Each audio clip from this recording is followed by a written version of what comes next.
In a second-hand set of dimensions, on an astral plane that was never meant to fly, through wavering star mists, see the Great Atuin. Drifting onwards through space, atop the shell of the world's turtle, are 4 giant elephants, upon whose broad shoulders rests the Discworld. Welcome to Dining Table Discworld. We're reading through the Discworld novels and discussing them at our dining table. Be aware there will be spoilers for the current book and others in the series.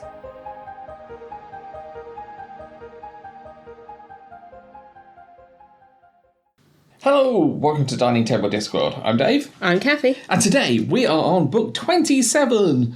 This one's a slightly different one for an audio medium podcast to talk about an illustrated book. This is The Last Hero, which is illustrated by Paul Kidby.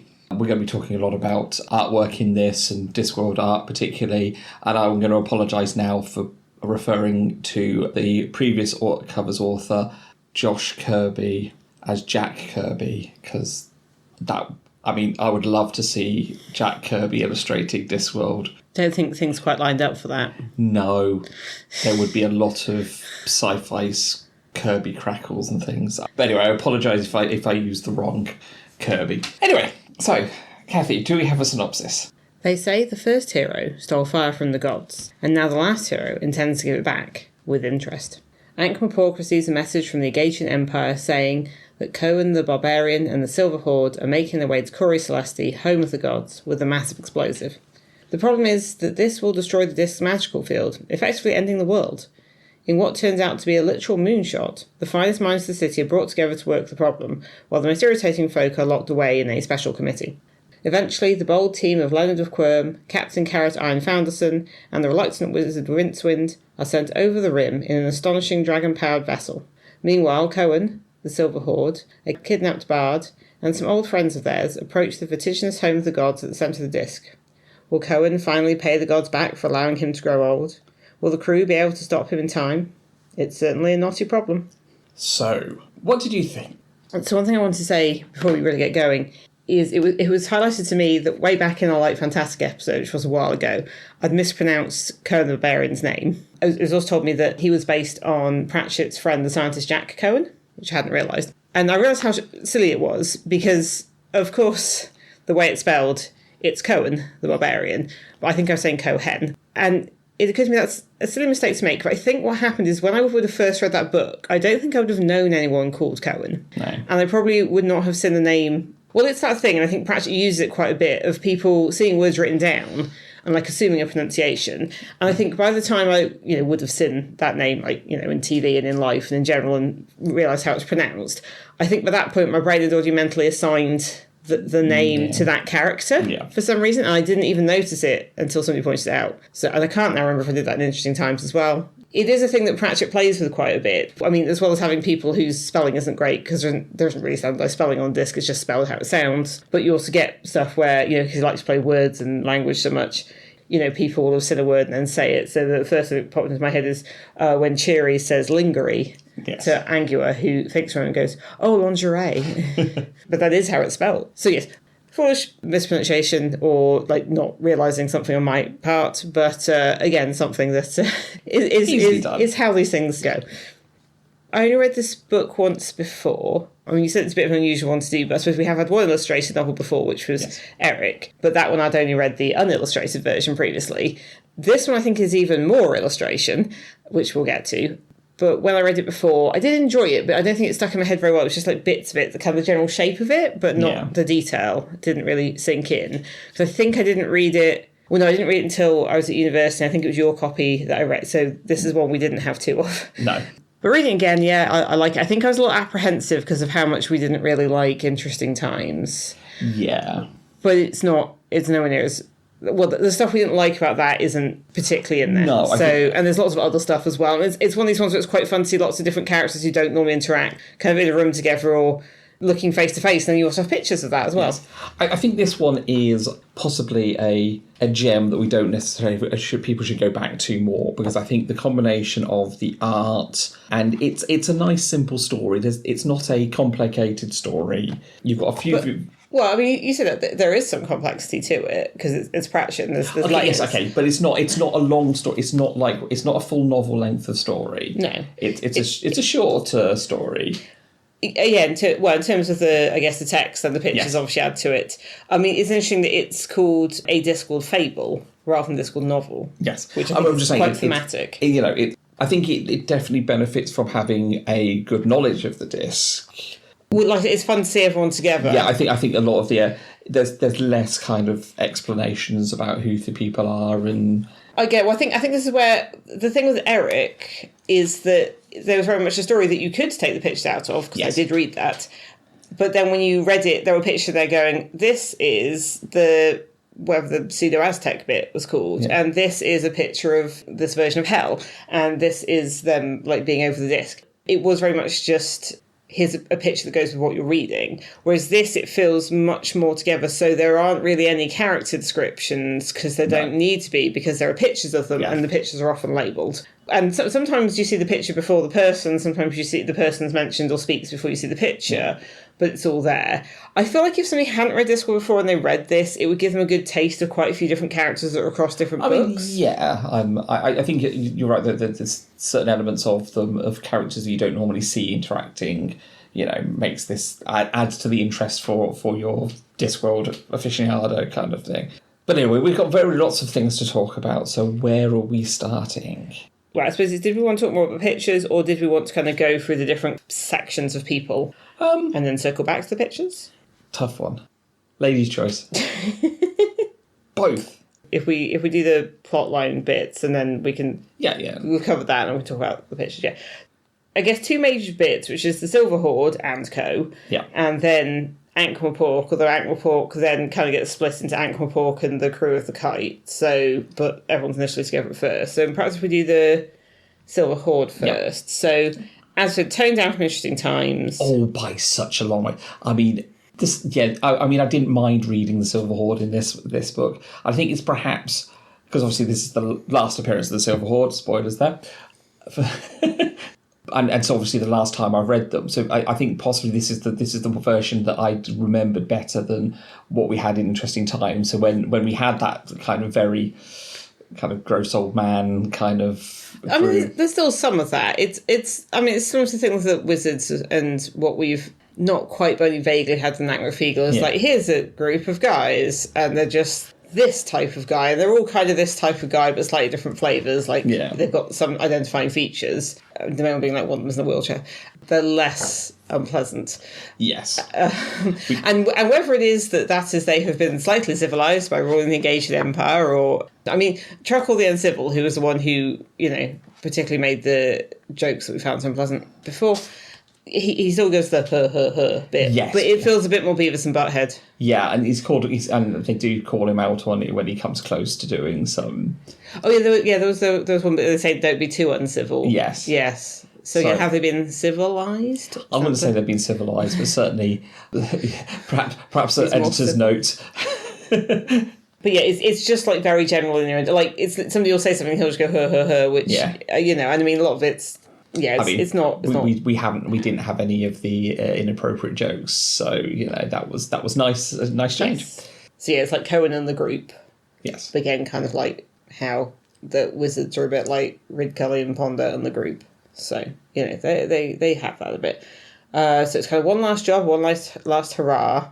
And the thing is, they don't realise that it's going to destroy the disc because they haven't thought it through. But they're not thinking things through people. They've never been that. No, they are very much. They are the action. We are doers, and then we'll pick up the pieces afterwards if there are any pieces left. Well, I think that was the concern. The interesting thing with this also is if you look at the dedication, there's actually a bit, and it's been drawn, where it says, in loving memory of old Vincent, and there's a drawing of one of the Barbarian Silver Horde guys. There's something about cucumbers, which I don't think is actually fully explained. There was something with cucumbers. They keep talking about danger, and then cucumbers keep coming up. And I think it's that old Vincent choked on a cucumber or something. I don't know. It is this kind of. I kept waiting for it's going to be clear what the cucumber thing is, and maybe I missed it. Old Vincent obviously died in bed, not in battle, maybe because of a cucumber in some way. And some way a cucumber is involved. I don't think one choked on it. I don't know if I said in bed. Because this is the thing. It's very clearly about grief and fear of mortality and wondering about your legacy. Yes. Which, they've obviously been sitting in Aggregating Empire, with getting everything they want. And suddenly they've lost one of their number. And it's like, hang on a second. Yeah, is this a way we want to go out? What are we doing here? We used to be feared across the disc. They're still feared across the disc. That's why this whole thing's happening. Okay, yes. I think the point is, and it's not. I don't think it's so much. There's a bit of we used to be. Yes. And there's a bit of an annoyance at being old, but I think what most is anger. Yeah. Like that's it. They're angry, and who do you take that out on?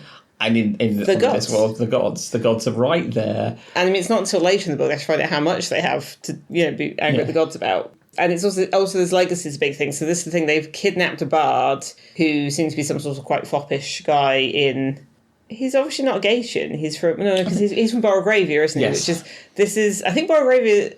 Somebody mentioned Borogravia is mentioned very briefly in one of the very early books, just as a place name and nothing else, which I think I hadn't noticed. But we know it's coming. But he's obviously quite foppish. I don't think he's there anymore. I think he's in one of the more... I forget his feeling it was Quirm or something. Yeah. I thought it was something a bit posh, it's Quirm. Yes. Because that's, not France. And, yeah, he's drawn this very foppish figure at the beginning, and they've basically kind of kidnapped him, and they're like, look, we'll pay you in rubies. But what Cohen really wants is a song. He wants to have a song about what they've done, their exploits. A saga. Oh, yes, that was it. It's a saga he wants.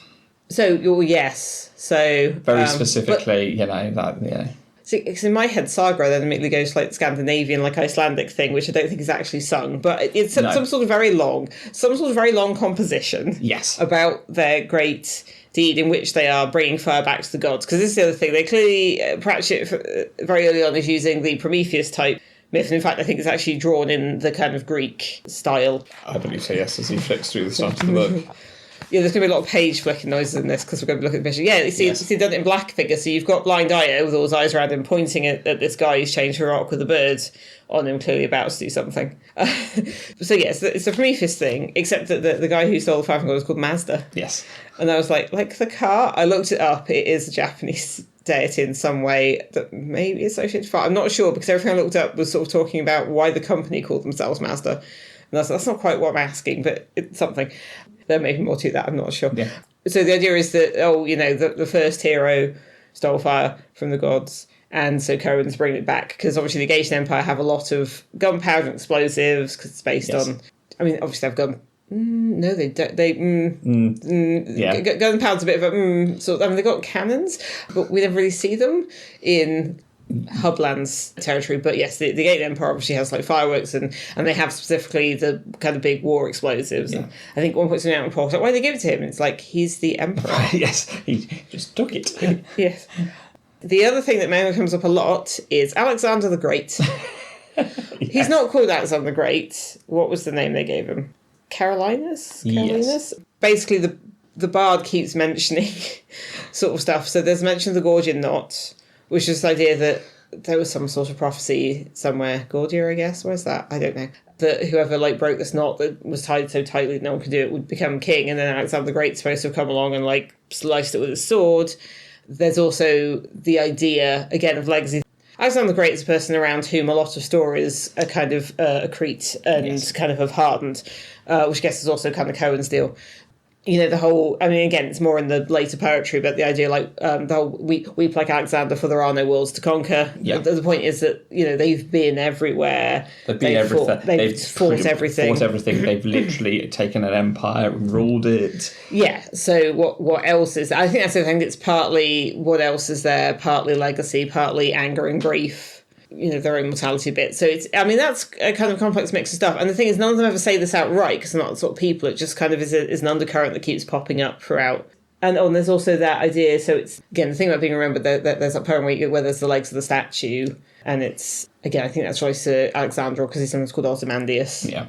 And it's this idea that, you have this statue in this great empire, but then it all is gone away and no one knows who you are later. Yeah. So, yeah, so that's the initial driving force of the Silver Horde. And as they're making their way to Cori Celesti, they pick up a couple of other people, one of which is Vena the Raven-haired, who is an old...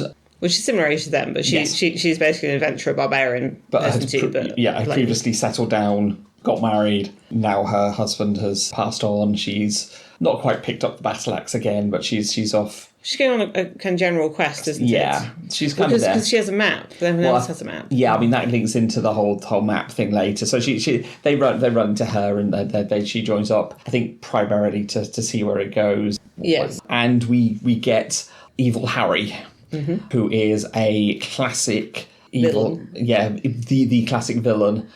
Dark Lord, evil overlord. Yeah, Dark Lord. Except quite small scale. Yes, very very small scale, but very very very classic dark. Very much in the same, cut from the same cloth as the Count, the old Count from Carpe Juglium. He knows the rules. There are these the rules about being a Dark Lord that you have to. So you have to have stupid henchmen.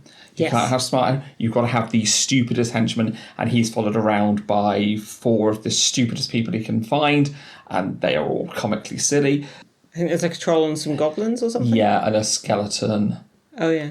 To be honest, the fate of the stupid henchman is to be dispatched at some point, so I don't really recall. They've got pictures and names. Yeah. Yeah. They are there to be comically dispatched during a fight because they're too stupid to. And this is the thing, this whole journey, there's loads of bits where they clearly are facing loads of danger. They're going through caverns, going through all this stuff, and you just get the bit afterwards where they've done it, and the bard's all like, what's happened? Everyone else is like, oh, well, other writers might do a whole series about just that stuff, and so that's not the bit Pratchett's talking about. That's almost their bread and butter. That's just like, this is just stuff they have to do to get where they're going. But they know how to do it, and I think there's not even quite as much of a demonstration as that as there was in Interesting Times. Because fighting in that was one of the you've got a few examples like the fight with the ninjas in Interesting Times. Whereas this, you basically, you hear about how they dispatched all these horrible creatures. And there was some horrible fish or something, wasn't there? And they're eating the fish and kind of, but basically it's like, and the bard is giving you the reaction of, Was there also a walrus as well? There was some walruses, yes. Yes. It's interesting. I was listening to... It was on episode Skiffy and Fantasy podcast where Ada Palmer, who's a writer and historian, was talking. And one of the things she said is if you look at some translations of Beowulf, there's a bit where he fights something that's a sea monster, and it's quite often described in these very, in translation, these very literary terms, and it's quite terrifying. But she says if you read it carefully, look at another way, it could just be that he fought a walrus.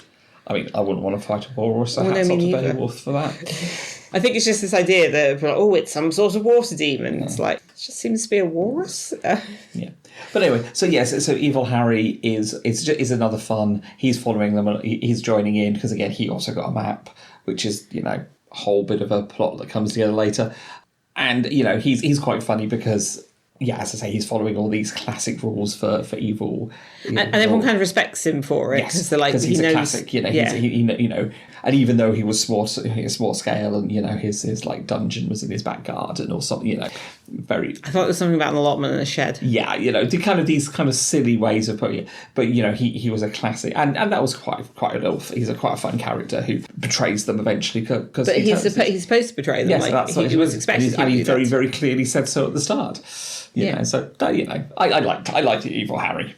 The bard kind of goes from foppish, but then he's being dragged along. Well, first it's just all the rubies, and then Cohen keeps sort of talking to him and telling him stuff, explaining and saying, this is a bit to go in the story, and this is a bit to go in the saga, but eventually the bards, as it seems to happen, people who go along with these guys eventually starts to respect them, really like them, be like, well, not necessarily that's a bit it's a bit complicated, but sort of it's like, understand them a bit. Understand them and then start to admire them, and then by the end, he goes from foppish to very gothic. In fact, probably a little bit more than goth, because he literally makes like a lyre out of a skull. I mean, I'm looking at the picture is very dramatic. I mean, I think the whole thing is the guy's quite dramatic, but he's clearly gone through it, because he was not, he did not choose this life of this sort of thing that's happening around him. But I mean, he didn't kill anyone, but I think they were just their skulls. Other people tried to make this journey around, there's bones and stuff. It's all a bit slightly darker fantasy quest type vibe to much of it. But yes, there's a bit at the end where he's found the skull, and then he's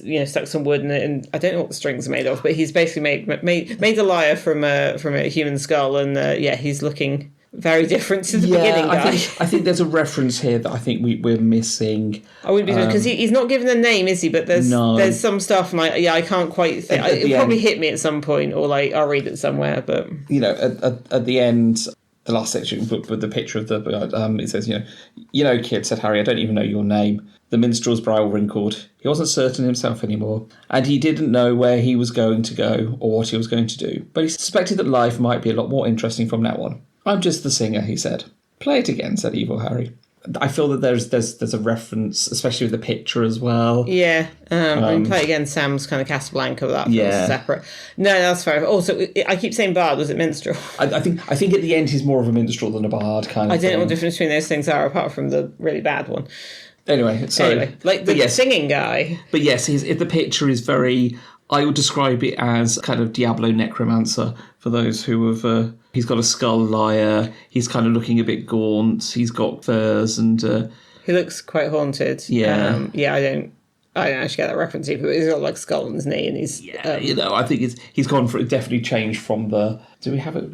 There's a picture at the beginning, and he's very much in kind of like a big floppy hat and kind of like what you call courtly sort of clothes. Medievally, early modernish clothes. I'm not great at clothes history, but he's just obviously this slightly foppish sort of figure. Yeah. Yeah, so he is. Yeah, so he's got a very big floppy hat. He's got those puffy sleeves. He's got a proper lute. Okay, he's referred to as a minstrel throughout, but okay, I just mentally substituted the word bard. Yeah, that's fine. I think, but we're right. That's yeah. Do we want to just mention about these scrolls we've been talking about? Yeah, that I think sense. Plays into. So obviously we're talking about that Cohen's doing this great thing, this last great quest, and in order to but he's managed to find this scroll of how to get to the top of Cori Celesti. So this will allow him to go up to return the. And as you go along, you find out that actually, Vina has a scroll as well that she's found, and. Evil Harry just happens to has found a scroll for the same thing, and in bits of it you're getting the gods in Cori Celesti, and they're obviously. It's been a little bit since we've had them, really. It is, yes. Yeah, this feels like a throwback to various things. But yeah, so this is once again playing the on the disc the gods play with the immortals' lives, and which is obviously a reference to the whole like Clash for Titans sort of thing. We have the playing pieces. Yeah, and we've had that through about Colour of Magic started it, but this is basically they're playing. Cohen's been just a piece on the board, and in fact it's illustrated as one. Yes, and I think we get a little bit more of the gods kind of bantering around the table, don't we? We get... this is the first appearance of Nuggin. Yes. So there's a bit where various gods talking about the various things they've banned. Some gods are saying, this and that. And you get the idea that they're very much like just trying to keep their worshippers on their toes or kind of keep them in line a bit. Yeah, I mean, yeah, it feels very in keeping with much of Pratchett's kind of view. Yes. But yes, that they're doing that. But then I think Nuggin says he banned both chocolate and broccoli. Yeah. And one of the... I think it's slightly Egyptian style. It might have been Offler or somebody is a bit like, that seems a bit much. And Nuggin's clearly this very peevish little guy who seems very angry. One of the other gods says he banned, and then says some sort of really long word. And the other god's like, what? And he's like, oh yeah, well, they don't know what it is, but it's keeping them worried. So it's sort of comical, but also a bit like, yeah, these guys are jerks. Just messing with people. Yeah. And obviously you've got Fate being, right in there in the mix. The lady. Against the lady who basically brings to bear her most powerful piece, which is Rincewind. Somehow. Yeah. We'll get to Rincewind, but yeah. Yeah. And yeah, they're just being jerks. And obviously they're just jerking Cohen on even more, which is... Well, I think the whole point is it's this idea of we are so powerful, we can mess around with you, we don't think of you as real. Yeah. Which, God's playing games with men. That was kind of the theme very early on. But it also feels very relevant in sort of that's how rulers have seen, regular people for most of the time. Yes. I mean, now, at a time when you'd think we have more understanding, there should be more equality and more things like that. Again, inequality is growing massively, and you've got all our lives being affected for the worse by a load of awful rich people who are incredibly powerful and just making life difficult for everyone else, kind of because of their own awful whims. Yes. So you can see why Cohen's pissed off. Absolutely. And, and he gets even more pissed off when he finds that basically what he thought was his great idea and great turns out to be basically, Well, I think it's Vina. I think if anyone says anything sensible, it's not Cohen, it's Vina. Yeah. Vina says she sort of wondered where all the you know, all the things in the dungeon, you know, like you always find a map, you always find a thing that's helpful, or, you know, like you might find treasure, but at least there's use your first aid kit somewhere. Yeah. Which made me think, I know Pratchett has said before, I think in other writings about ideas he had, that he'd long thought about, well, who are the people who restock the tombs after they've been raided? And it would be interesting to write a story about the people who go around setting the tomb back, and which I think is, it's interesting because then obviously his daughter went on to write Tomb Raider. Yeah, and I think that also falls into it. You know, you've got these characters who have very much rules to live by that are kind of very gamey type rules. Well, Evil Harry, the old Count. You know, so yeah, it would have been really interesting to read his take on that. Much like many of them. Almost anything he mentioned that didn't. But yeah, no, it's just I think that sort of, I read that and I was like, I remember he said that somewhere else, and it just sort of tied in a bit. And the gods are sort of shown moving around on a board, but the board is the disc. But it could also be like a computer game, or some sort of other type of game. Yeah. And I still think it's like, they're just playing the characters. Yeah. So yeah, it's an interesting, adds an extra layer to the whole quest, and as I say, pisses Cohen off even more, which, you know, is understandable. And then there's also the fact that the minstrel, who, you know, has become rather hardened at that point, because he's from Borogravia. Yeah. And I think he does mention at one point, he says, like, Nuggan bans everything, or like, Nuggan's this really strict god. And he meets him, he's really angry.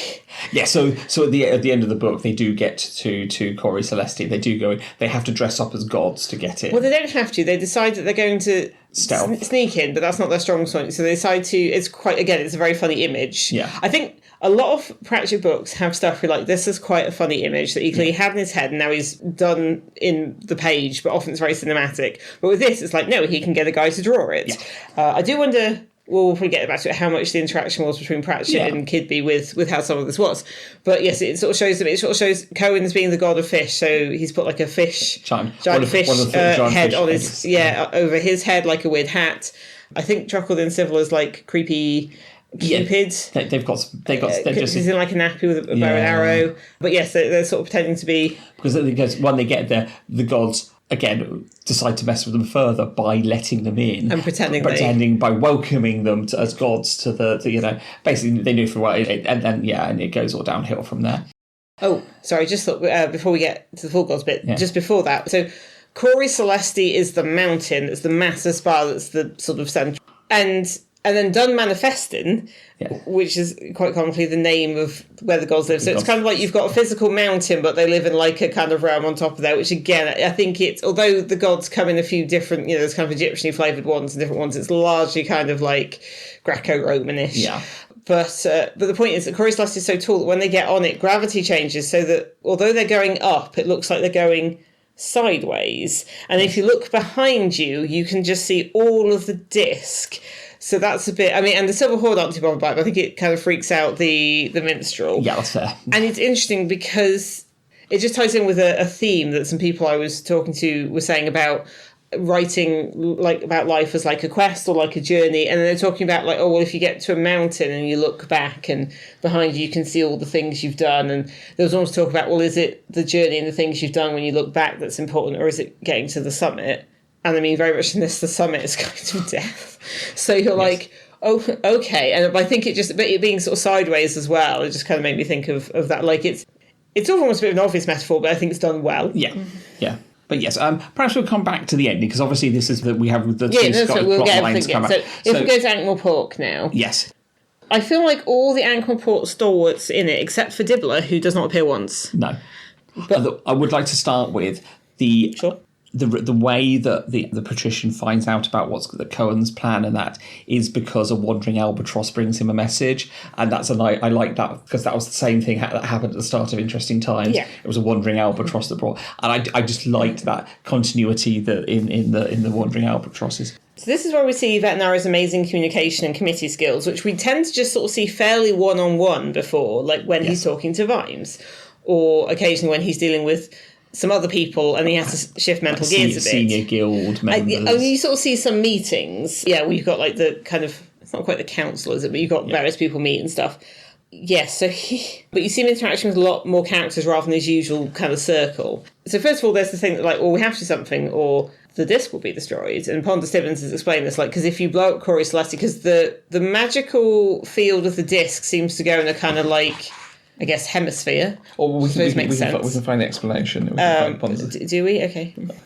So resulting kablooey takes place atop the mountains, which is the hub of the world's magic field. It will, as I understand it, result in the field collapsing for, remind me, Mr. Stibbons, about 2 years, he said. Really? Well, we can do without magic for a couple of years, can't we? Said Mr. Slant, managing to suspect this would be a jolly good thing too. With respect, said Pond, without respect, we cannot. The seas will run dry, the sun will burn out and crash, the elephants and the turtle will cease to exist altogether.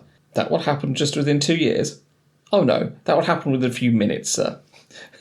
You see, magic isn't just coloured lights and balls. Magic holds the world together. Not my best recitation there, but, you get the idea. Yes. Yeah, not good. Magic go kablooey. Yeah, so, but even with that being the stakes, there's still a certain amount of, I guess, some negotiating and stuff, which, yes, certainly happens. So at one point, Miss Boggs of the Thieves Guild asks, well, why us? Queers whether they'll have to save the world for everyone, even foreigners. And the veterinary's like, well, yes, you cannot save the bits you like. But the thing about saving the world, gentlemen and ladies, is that it inevitably includes whatever you have to be standing on, which does feel like a message that needs to be, kind of out there, but needs to be more acted upon here in Roundworld. But yes, veterinary's understanding of committees, so he sets up various groups working on different things. After the first subcommittee forms, he locks certain people in a room, and it's just like that Simpsons episode where Bart and the bully kids are sent away in a room when I think there's going to be an infection. Yes. And then I think in that same episode, Homer and some other stupid people from the power plant are sent somewhere to look after them off. Yes. And it's like, yes, okay. But it is interesting to see the characters working together and also at cross purposes.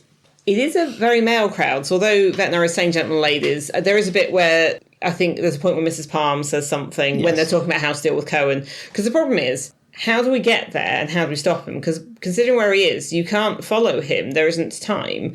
No. But also how do they stop him? And this is how Rincewind gets involved, because Rincewind's met Cohen before, he's been off the rim before, and he also always comes back.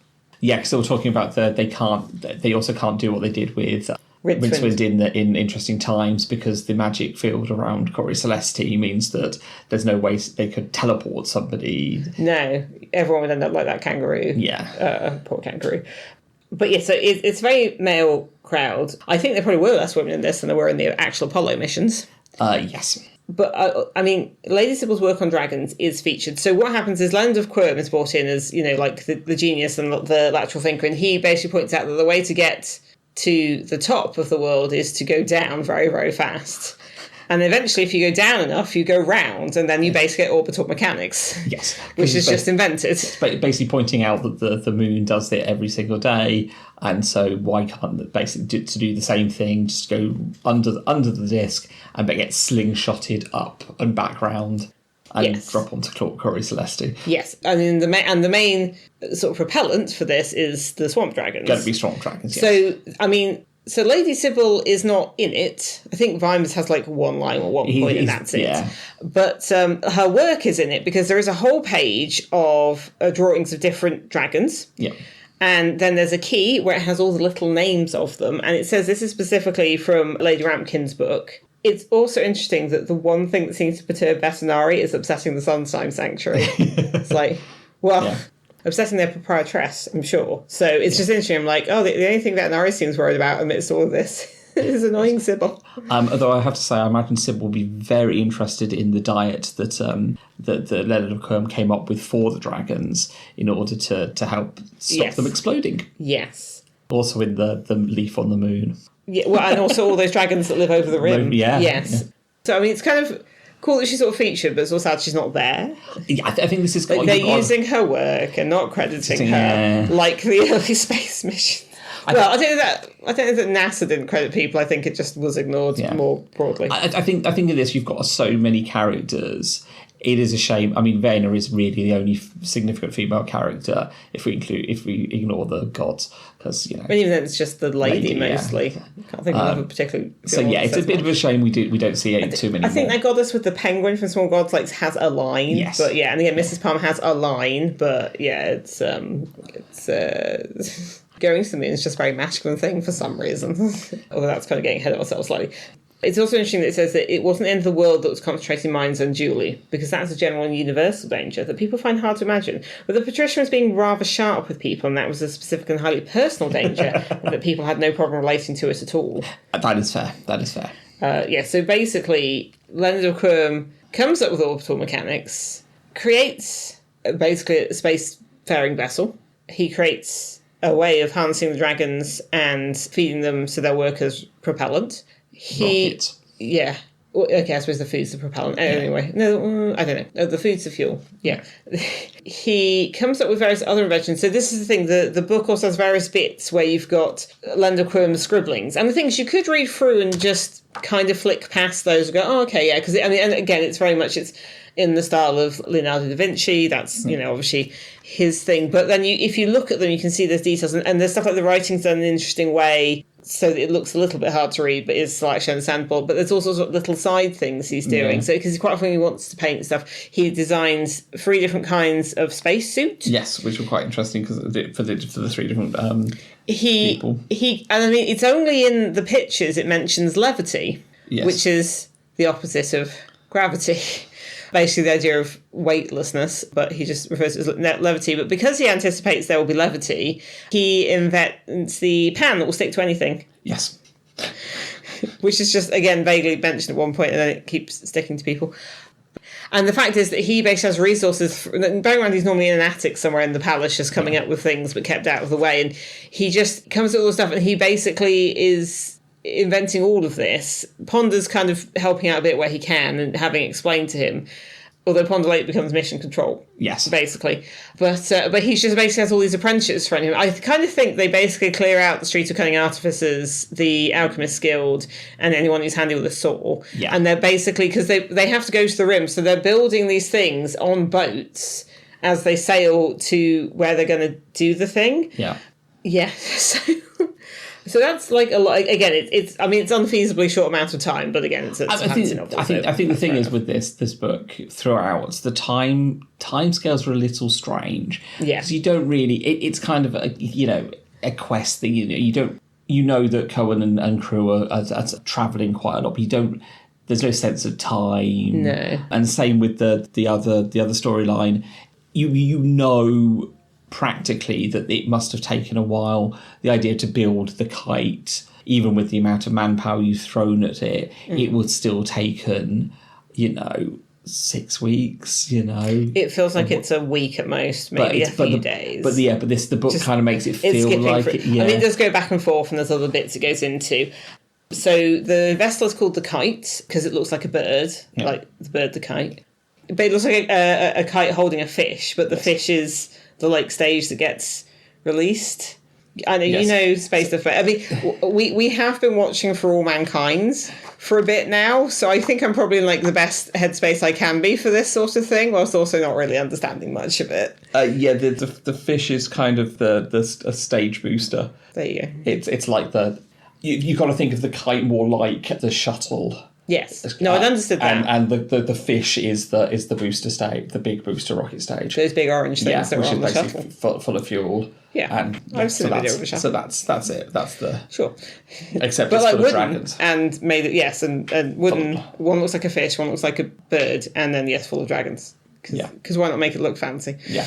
And they've got a number of stages, so at points they drop the cages and the dragons fly out. Yes. So the crew of the kite is obviously Leonard of Quirm, because he's the only one who knows what all this is. Because he's literally coming up with it on the fly. Carrot volunteers. Well, and again, another sign of how Betnari is Carrot steps forward and says a volunteer, because, that kind of... Yeah. Well, I think they also realise they need some muscle, and they need to go and kind of... Also, they might need somebody who can basically stop Cohen and maybe arrest him. Yeah. There's a bit where Carrot volunteers and then Veterinary goes, I agree with Archchancellor Ridcully. And Rick goes, what? And he's like, don't you think that Captain Carrot should be involved? Says some of Carrot's qualities, which is absolutely the kind of thing that Ridcully admires, athletic and, eager and stuff. And he's like, yes. And it's like, well, there we go then. And it's like, okay. And then Rincewind steps forward and says... he's out the back. I think he comes later and comes basically knocking on the door and goes basically, comes in and says, I don't volunteer. And they're like, well, that's not what I want to ask you. It's like, no, I know how this goes. Well, that's the thing, because Rincewind and Veterinary have already had a face-to-face meeting, which again is drawn quite interestingly, because they're on either side of the page, where Rincewind's explaining Cohen to Veterinary. But then, yes, he comes and says, I don't volunteer. And they're like, well, okay. And it's like, I'm not volunteering. It's like, I know I'm going to end up going anyway, so I'm just getting over with now in not volunteering. And then I was like, I think you've got a bit of a logical misstep there somewhere. And Rince's like, it's my life. I've lived it long enough. I know how it goes. And then it's a bit like, oh, but actually he does know Cohen. He's the only one here who's met him and knows him. Yes. And it's like, oh, and he always comes back, and he has been over the rim before. Yeah, and he is technically the... he holds the unusual geography. Dangerous geography, yes. He has some sort of position at the university around dangerous geography. Yeah, so yeah, he is actually... a very good... yes, so he's the unpaid professor of cruel and unusual geography. That was it. He's the perfect person to send, and unfortunately he knows it, and narrative knows it. Yeah. So it's not a Rincewind story, but he's a major character. Because it's not a Rincewind story, he's not running away from things. Yes. He's actually surprisingly not stationary, but he is stationary for a while, and then he's sent somewhere, but other people are with him. I like Rincewind in this. Because the thing I don't like about Rincewind is the one thing he always does, and the main point of any story. Unfortunately, it is the kind of, he's just going to run away from things and end up falling into it. In this, he's at least really he has pertinent information, and he knows experience, and he knows that he's going to end up. So he instead of go, look, I'm not volunteering. I'm going to end up going anyway. I'm just going to get that over and done with. And then he can actually engage with and actually be productive with it. And Rincewind and Carrot are an odd pair. Yes. This is an odd pairing. Yes. Because they just don't fundamentally understand each other. And I think Carrot almost kind of brushes over some Rincewind stuff, and Rincewind's just like, but why are you like this?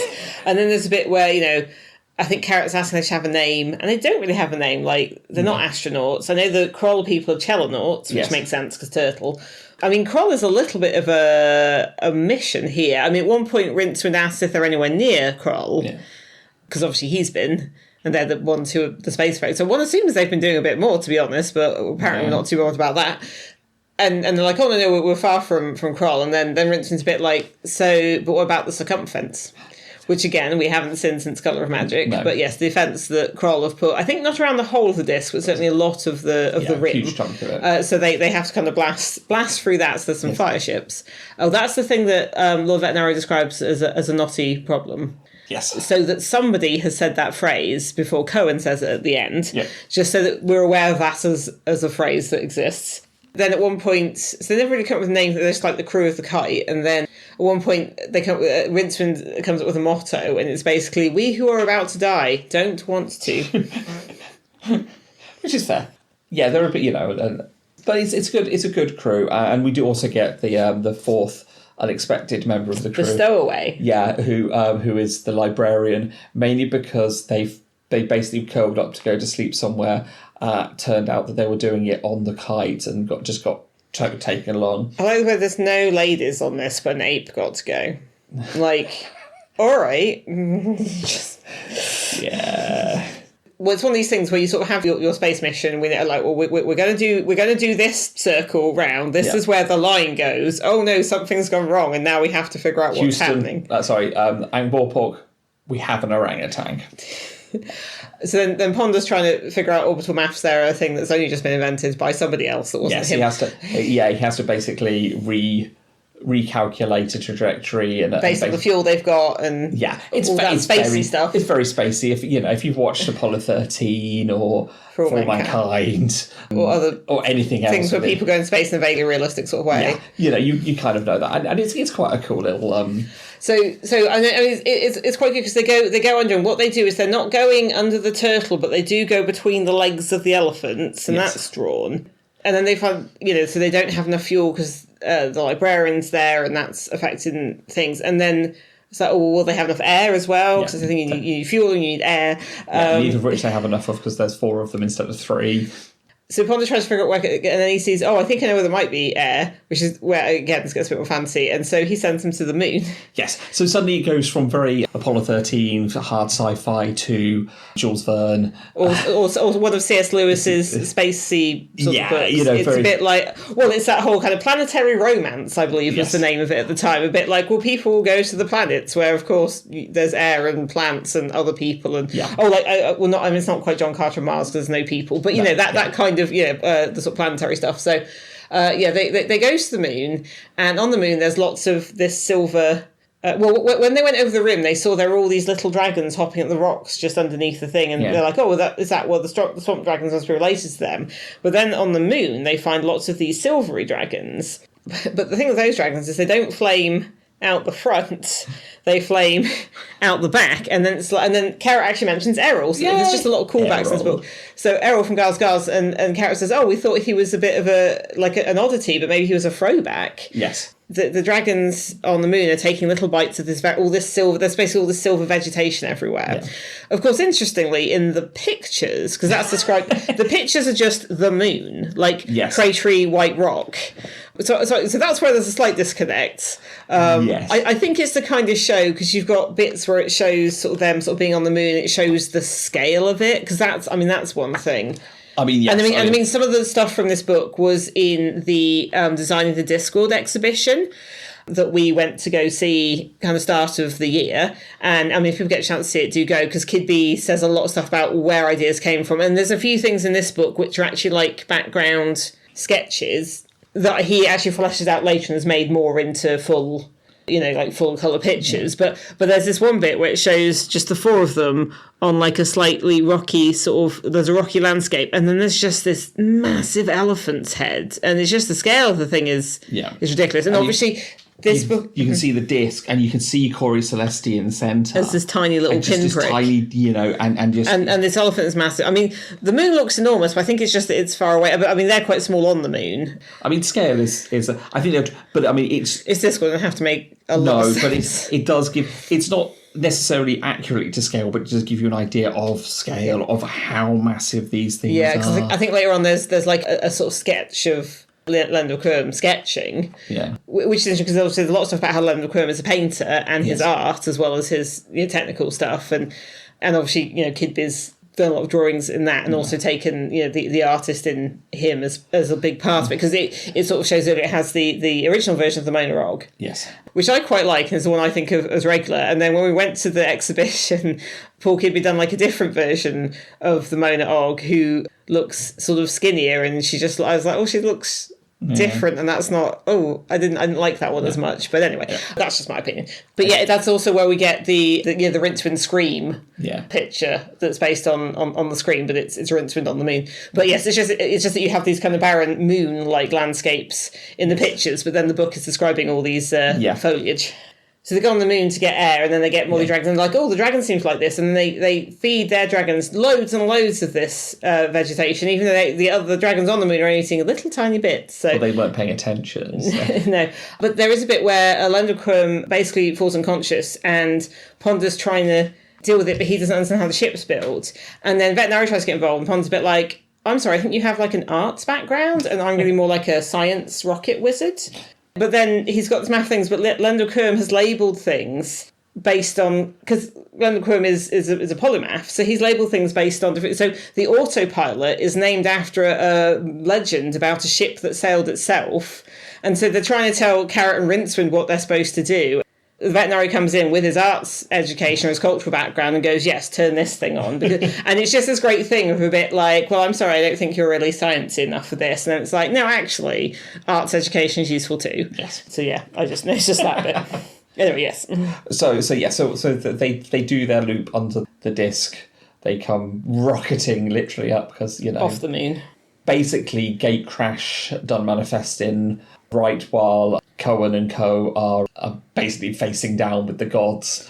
Yes, because the gods ask these new gods who they're pretending, they know who it is, but they're pretending gods, oh, do you want to have a go of the dice? And he says, oh, we'll roll something. He says, roll a 7. And then Cohen rolls it, looks at Barden, and it says, oh, that's a naughty one. So, and he looks at Barden, you're going to remember I said this. And he gets his sword and he slices the dice in half, so that, of course, the 6 and the 1 land, so it is a 7. Yeah. So that's the gorging, not jokes. That's quite a dramatic moment. Yeah, quite a nice picture of that as well. Mm-hmm. We get this kind of final confrontation between the gods and the Horde, and the ship, who are basically here to help the gods, or at least to well, no, they're stop Cohen. They're not really there to help the gods exactly. So they basically explain to Cohen what will happen with if he does what he's there to do. And turns out that he's already pressed the button. Well, it wasn't Cohen, it was one of the Mad But, Horde. I can't remember if yes. it was Hamish or Truckle. Yeah. But Someone, one of them, someone pressed the button. they said, you know the bit where he said don't, because they're about to drop the Yeah. plunger on it, and then someone said, you know who said not to? Well, I did it. It's like, yeah, there's always one, isn't it? So, of course, the Horde must make a noble sacrifice to save The world. Because the only way to, you've obviously got this big explosive and you need to get it clear of everything, but there's not anywhere nearby. Yeah, it can't be on there because that breaks the magical field. Yeah. Well, it's still strapped to Hamish's wheelchair. Yeah, that's how they've transported and basically just run it off the top of Dun Manifesting. Or Chorus Lusty, yeah. And basically it explode halfway It goes down. boom, but it's down the mountain, and luckily far enough. Which is a dramatic ending to the Horde. And then you have the bit where the gods are there, and the gods decide, well, this seems a bit blasphemous. I think we need to hand out boons and punishments, basically. So Lundquirm is sentenced to paint the temple ceiling of the Temple of Small Gods in Ankh-Morpork, which they think will take him years and years. It's basically because they want to paint the whole disc, but he's quite excited because he's being told a bit like, how about you go and do your hobby that you really like doing for ages? Yeah. Yeah, lovely. I think the thing is, obviously, from the god's point of view, he is. They want him distracted. They don't want him sending more of these things to their home. He's built this thing that can get to the top of the. And no, they don't like this at all. Got to keep this guy occupied, which in fairness is what Vetinari already knew. Yes. Everyone else gets like a boon, and I can't really remember what those were precisely. Well, was it the equivalent of when the Watch used to ask for a dartboard? Somewhat. There was definitely red balloons involved. I think the librarian got a red balloon. Here we go. Because there's I think there's a picture of the other stuff. No, there's not. But this is the thing. Some things in the book you remember because there's a picture, and then you're like, other bits you're like, that was between the pictures. Here we go. Yes, so it's Carrot. Yes, sir. A wonderful opportunity to show justice and mercy. I ask you, sir, to grant me a boon. There was silence. Then Blind Io said, "Is that one of those wooden objects, isn't it? With a handle and beads on one side and sort of thing with hooks on it?" He paused.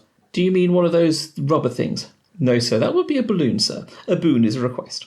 "Is that all? Oh, well. Allow the kite to be repaired so the moment we go home." "Impossible," said Fate. "That sounds reasonable to me," said Blind Io, glaring at Fate. "It must be its last fight." So yes, he gets... so Carrot kind of wishes to go home, because it's like the Dorothy wish, isn't it? And then it has a bit where it does show this massive Smith god sort of fixing it with tiny Lundquirm watching. There's a bit where it says, every pantheon has a minor god who knows how the bits fit together.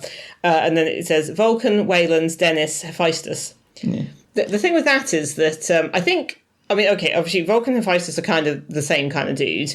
Wayland, sure. Dennis, I feel like is something perhaps just put in there as a kind of like, I don't know, craftsman type name. But the thing that kind of foxed me a bit is that Dennis is a name that's derived from Dionysus, and he's very much not a fixing things god. So that's just kind of struck. And the other thing is, Rincewind, do you want a boon too? Said Leonard to Rincewind. What? I'd prefer a balloon, as a matter of fact. A blue balloon. Rincewind gave Carrot a defiant look. It's all to do with when I was a 6, all right. There was this big, unpleasant girl, and a pin. I don't want to talk about it. He looked up at the watching gods. I don't know what everyone's staring at, I'm sure. Book, said the librarian. Does your pet want a balloon as well? Said Blind Io. We do have a monkey god if he wants some mangoes and so on. In the sudden chill, Rincewind said, in fact, he said he wants 3,000 file cards, a new stamp, and 5 gallons of ink. Eek, said the librarian urgently. Oh, all right. And a red balloon too, please, if they're free. Oh, I mean, so he's got library supplies. Yeah, that's fair. Yeah, fair, yeah. Yeah. The things you have to do to get library supplies, eh? No comment. I thought you'd know. No comment. Yes, I forgot about the library supplies. I guess that was hard to draw. And a balloon. And a red balloon. Yeah, that was the picture. It does remind me there's a bit in The Good Place where like people have been given presents to distract them, and Jason just gets a Pikachu balloon. Anyway, then they get to return, and there's a bit where Carrot sort of says something to Rincewind about like, second star to the left and straight on to morning, and Rincewind's like, that's the stupidest piece of Astrid navigation I've ever heard. It's just whenever Carrot tries to sort of wholesome and optimistic or just like that, Rincewind's a bit like, I'm sorry, what now? So yeah. And then we get to the after bit. Yes, and more importantly to the Horde, the minstrel and the evil harrier. They were left behind to Well, Avil had betrayed them because he wasn't going to go through with it, because that's his whole thing. And the minstrel was He's left not for heroics. The minstrel's left behind because he has to tell the story. Yeah. Veena doesn't go with them because she has grandkids, she has things she needs to do. Also, like, women are just more likely to survive than men. Yeah, but they basically see the horde falling and the big explosion. And then I think people try and come up with stories, oh, maybe they got away this way, maybe this is what happened, and there's all this maybe. But you've got this great kind of illustrated, kind of, not... it is Bayeux tapestry style. Yeah, style of technically that's not tapestry, and obviously, but we get in the text as well. Is you've got the Valkyries have come to take the horde to the great feasting ground. Feasting in the sky. Basically, the horde steal the horses of the Valkyries and ride off into the... Well, because what happens is that when they're so up in the mountain, they can kind of see space. And I think the minstrel's one who tells Cohen that, some people reckon all those like little dots of light, all the stars out there are other worlds. And I think Cohen's be like, other worlds? And I think that's where the kind of weep like Alexander, no worlds to conquer. And I think the idea is that they're like, if there's all of that. Yes. And they basically go... And I think that's quite a nice fitting end for the... Well, the only witness I think is Veena, who... Because don't the Valkyries try to recruit her? Yes. And the Valkyries are very much those PE teacher types. Because the other time we see Valkyries is in soul music, and one of them is almost exactly like Susan's PE teacher. Yeah. And again, there's stuff about who's a soprano and who's a mezzo soprano, and so I think Veena sort of told she could join them. But Veena is also described as looking a bit like a reception teacher. And again, Pratchett uses the thing of the nice one who'd empty the wee out of the shoe, which is exactly what was said of Susan in literally the previous book in terms of being a teacher. So I don't think that's how teaching is so much now. But yeah. But yes, it's just that interesting thing that's there again. Yeah. There's that type of person. Yeah. But obviously Veena has a life to live and things to do. Yeah. And again, women are just a bit more sensible than men often. She thinks of herself more as Mrs. McGarry now, which is her married name. So I think that's most of it. I think there's obviously we're going to talk about the art a bit as well, but there's one bit I do want to talk about, and it's just an aside. It's just there are odd little asides sometimes. Yeah, and this is a death one. And it has a beautiful illustration of it's Death sitting in the chair, stroking a kitten. It's absolutely gorgeous. If you've seen any of Kidby's art, you will have seen this. It's basically Albert trying to explain Schrodinger's cat, so the uncertainty principle, to Death, and it's just great. In the study of his dark house on the edge of time, Death looked at the wooden box. "Perhaps I shall try one more time," he said. He reached down and lifted up a small kitten, patted it on the head, lowered it gently into the box and closed the lid. "The cat dies when the air runs out." "I suppose it might, sir," said Albert, the manservant, "but I don't reckon that's the point. If I understand it right, you don't know if the cat's dead or alive until you look at it." "Things will have to come to a pretty pass, Albert, if I do not know whether something is dead or alive without having to go and look." And there's just the rest of the things, and he basically goes, and he's got this case. "I don't hold with cruelty to cats." It's just a lovely bit of random, and obviously then he gets told it's the end of the world. So it's but though doesn't get to go right out with the horseman, because we had that last book. Well, again, it's never end of the world book quite quickly, and there's that again. So anyway, do we want to talk about some of the art quickly, or have you got something else? Yeah. If you want to grab some. So I mean, one of the things this does relate to the art is with the page of dragons, because there's 50 different dragon breeds, which are drawings, which one assumes in universe Sybil's done. So 38. 38. I mean, it was lots. I did read them all, but the thing with reading them all is you've got some things like there's all the breed names, there's brief descriptions of each one. There's something that says Ramkim's optimist, good-natured, seldom explodes. So there's lots of little notes like that. Sometimes it's about how they breed or how they behave, or one of them is, extremely frightened of spoons, for example. The one I quite liked was the Nothing Fjord Blue. Wonderful scales, but a tendency to homesickness. I was just like, is it pining for the fjords? I believe it is, yes. So I'm pretty sure that's a Monty Python joke in there. Yep. And that's again a double page spread, and another bit there's Leonard writing stuff about dragons' wings and how they fly and stuff. As we've said, the pictures and the text can't really be separated the way they could with Eric. I think this is very much it's obviously a collaboration. But I mean, you've got some absolute glorious pieces. So one of the early full praise spreads is the grey tattooing. You're looking up at from underneath the grey tattooing, you can see the disc and the elephants. It's just this majestic sailing through the stars. So Paul Kidby has a more straightforward style than Josh Kirby. Kirby was very kind of, I mean, on the BlueSky account I did last year, put a lot of the pictures from previous Discworld calendars up, sort of each month, and the first calendar we had was all Kidby stuff, so every month I had to describe a Kidby drawing, and there's a lot of stuff that's kind of melting, and it's very textural, and it's very, they stand out a lot. Yes. But then I think some of the covers, I remember seeing the covers when I was younger and being like, oh, that doesn't seem like that's the thing I'm supposed to read. And I know that people have said some people found those covers as off-putting as they were like a draw. Whereas Kidby stuff, it's more straightforward, but he does lots of different things. He's got something that's in the style of a Greek pot. He's got something that's in the style of the Bayeux Tapestry. Yeah. He's got his own idea of what these characters look like. And then because he, at this point, is then the cover artist, I think for at least, like the first edition stuff or the UK ones, I'm not sure. I know there's lots of different versions that have kind of come over the years.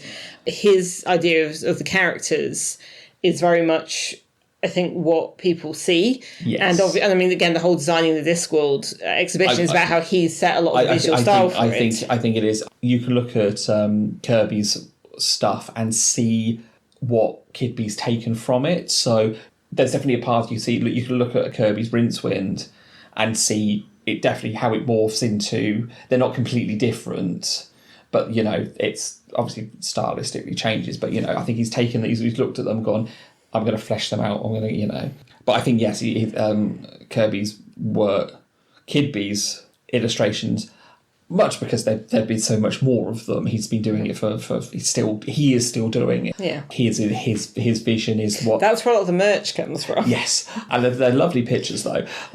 We need to put ours up on the wall. Yes. Yeah. But his vision, and he also, I think, how much he worked with Pratchett to do the pictures. I know Pratchett said in one of the Art of the Discworld books that we've got, which I think is where I first saw the monologue, which is why the newer one seems odd to me. I think there's bits where Pratchett's saying stuff and there's bits where Kidby's saying stuff. And Pratchett says that quite often what Kidby drew was sort of like, oh, actually that is how that person looks. Whereas I feel like with him and Kirby it was more like, here's the story, do the cover. And sometimes the cover is very much, this is a bit from this book. And sometimes the cover is just like, here is a mixture of various things that were probably in the book. Yeah. Probably, we think. Some more than others, but yes. But yeah, so as you go through, he's just got this lots of different picture, various things. You got a wonderful picture of the librarian reading a book on a dragon-shaped lectern, which is I think it's a dragon, some sort of winged demony beast. Sort of thing. It's a classic picture of Done Manifesting, which is kind of pulling from, you've got pyramids, you've got stele, you've got kind of a Greek architecture, you've got some domes, you've got some heads from Easter Island heads. We're supposed to put something else down, I can't remember. Yeah, I'm sorry if I've not, and on the top you've got like Colosseum, so it's very much a pulling from what, round column stuff. I think perhaps the most haunting one double page is the Dead Discworld. It's a skeletal turtle with skeletal elephants and just a on fire. Well, rather than being blue, the disc is now red and black. Yeah, I think it's just. I assume he also looked at a lot of anatomy of what turtle skeletons look like. I think it's just an amazing because you see so many of it alive. That picture. And that's again early on to show the stakes to kind of like. Yeah, there's just so many great pictures in this that just complements everything. And as I said before, there's pictures that have spun out of this, like the Rincewind Scream image, which is him on the moon, and you've got like kind of the others in the background, the elephant. Dragons. Page full of dragons, yeah. Yeah. But swamp dragons, that's the swamp dragon. So you've got a double page of swamp dragons, then you've got the key over the other side, sort of showing you. The mission patch that Carrot stitches as the mission patch, which is quite cool. Before this it was Kirby, and then obviously he died. I don't quite know the timing of that exactly. But then this is Thief of Time is the last one that Josh Kirby did the cover illustration for. And that actually was very clearly a scene from the book. Yes, yeah. With some other bits at the top, which I think we mentioned. And then this is it's kind of like the next book is then, here is all this art. And it's like, this is the new guy. Here is the new guy. Yeah. See all these things. And he's doing the covers now. Perhaps. I don't know. I mean, I imagine, again, I don't know the timeline of this. Like, they've perhaps been planning this for a while or something. I don't know quite the timeline of... I think it did have to be in the works for a while, given the work and things. Obviously. So I don't know if the plan was... I don't know if maybe Kirby retired and then... I just know that he died, but I don't... Again, I don't... No, we haven't looked at that. But it does feel like quite a good way of kind of handing it over, and then... And I think at this point, Kidby had been doing... was an artist practice was turning to for a lot of stuff and a lot of fan creations. He had been for a while anyway, so he had been kind of like in the team for a while, but now he's like the cover guy. Yes. So I think generally we've enjoyed this. I think it is a gem that perhaps might be glossed over by people who, Well, it's not a novel, I guess. Yeah, it's called a Discworld Fable, and again, there's something quite fably and mythical about some of it, although not perhaps in the way some of the other books are. No. But yeah, it's very much, you have to get the one with full colour illustrations. It's a bigger... I don't think... Do they sell it in different versions? Well, if they do, they shouldn't do, because it's... I don't think they can. No, it's a bigger size, so it's not... It's a big book. I'm trying to think of the size. It's tall and broad, but it's thin. Yes. It's one of the... Because it's a big illustrated book. Yeah. I think we definitely recommend people seek this out and have a read of it. And look at the pictures properly. Marvel at the pictures. And there are words in some of the pictures. There are lots of words. Next time, we're actually on to a slightly different one, slightly off to the side, and one with the longest name. It's The Amazing Maurice and His Educated Rodents, which is... So the first YA one in the... It is kind of... Is it YA or is it child? We can have that discussion. Yeah, we'll have that discussion later. Yeah, well it's one I feel like I should know better, and I think I must have read it at a time where I perhaps wasn't quite as receptive to it. I read it hugely later. I didn't read it at the time. Well, I mean, I can't remember exactly for the time. I'm pretty sure I read that before I read Last Hero. But considering how much I liked Mice and Rats when I was a teenager, I don't know why the one that's all about those animals doesn't stick in my head more. The Last Hero and Maurice came out in the same year. Yes. It was 2001.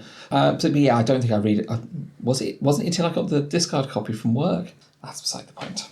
We can talk more about that next time. So thank you very much for listening, and we'll catch you next time. Bye.